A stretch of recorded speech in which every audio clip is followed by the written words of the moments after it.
鲫鱼不要只知道炖汤或者红烧了，今天我们来吃一个又简单又美味的做法。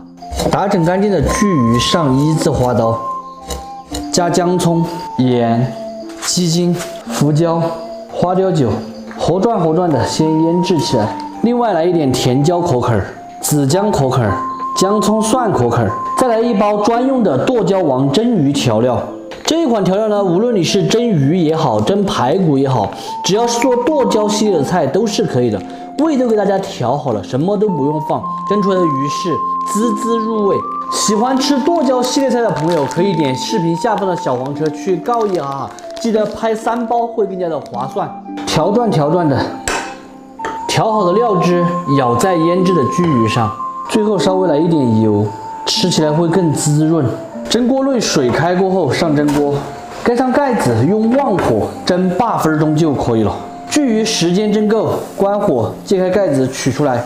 这颜色方方面面看起来真的太巴适了。最后甩几块性感的葱花，美味即成。咱们今天的剁椒鲫鱼就做好了，真正做出来的鲫鱼没有小刺，并且是鲜嫩入味，剁椒的香味也特别的浓郁哈。方法呢超级的简单，新手都能够轻松学会。这个方法还可以蒸排骨、蒸鱼头等等。